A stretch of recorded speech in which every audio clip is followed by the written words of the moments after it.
राजस्थान की भाजपा सरकार प्रदेश में डिस्टर्ब्ड एरियाज के संबंधित विधेयक लाने की मंशा बना चुकी है और यहां पर बात करने के लिए मेरे साथ विधि मंत्री जोगाराम पटेल हैं।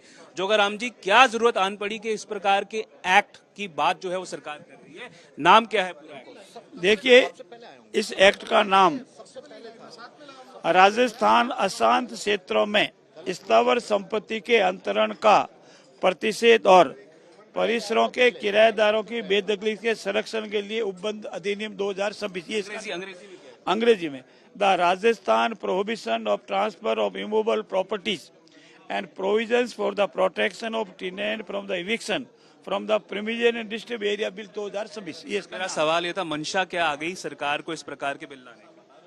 काफी लंबे समय से सरकार के पास इनपुट आ रहा था, ऐसी सूचनाएं मिल रही थी कि कुछ एरिया जो है वहाँ समुदाय विशेष का असंतुलन हो रहा है, शांति मतलब जनसंख्या उनकी बढ़ रही है। हाँ, जनसंख्या असंतुलन हो रहा है।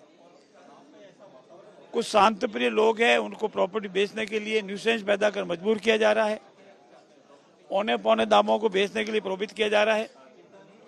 ऐसी परिस्थितियों में सरकार ने यह गंभीरता से विचार किया कि सभी को अपना संपत्ति अधिकार बरकरार रहे, स्वतंत्र भाव से अपनी संपत्ति बेचे या खरीदे, उसमें कोई डिस्टर्बेंस नहीं, लेकिन किसी को न्यूसेंस करके प्रॉपर्टी बेचने के लिए मजबूर करना, पौने पौने दामों में खरीदना, न्यूसेंस करना, दंगे कराना, दंगे वाले एरिया में प्रॉपर्टी खरीदने बेचने पर मजबूर करना, इन सब के लिए इस कानून को लाने का सरकार ने विचार किया, इसीलिए कानून लाने का विचार है। जोगाराम जी, प्रदेश में 2 साल से ज्यादा से बीजेपी की सरकार है, ऐसे में क्या डिस्टर्ब्ड एरियाज का जो आपने बात कही, क्या उनकी संख्या बढ़ी है? अगर बढ़ी है तो क्या ये सरकार की लॉ एंड ऑर्डर फ्रंट पे विफलता रही है, और अगर नहीं बढ़ी तो क्यों आप लोग? आपका प्रश्न भी ठीक नहीं है, क्योंकि हमने कोई डिस्टर्ब एरिया भी डिक्लेयर ही नहीं किया है। तो जब हम डिस्टर्ब एरिया डिक्लेयर ही नहीं किया तो आपका ये कहना कि लॉ एंड ऑर्डर भंग हुआ, ये आपका प्रश्न ठीक नहीं है। इस कानून के लागू होने के बाद इसकी विस्तृत जांच होगी, रिपोर्ट मिलेगी, और कोई जरूरी हुआ तो डिस्टर्ब एरिया डिक्लेयर होगा। एक आखिरी सवाल सर, ऐसे एरिया में जो आप कह रहे हैं डिस्टर्ब्ड एरिया, अगर कोई प्रॉपर्टी बेचना चाहे अपनी इच्छा से, तो क्या इसमें कोई नोडल एजेंसी बनाई जाएगी और सजा का क्या प्रावधान? देखिए, बेचना चाहे तो डीएम की परमिशन से बेच सकता है, बेचने में कोई रोक नहीं, सिर्फ इतना है कि वो परमिशन ले ले और परमिशन लेके बेच सकता है, कोई मना है। अगर कोई बार बार इसका उल्लंघन करेगा तो 3 से 5 वर्ष की सजा।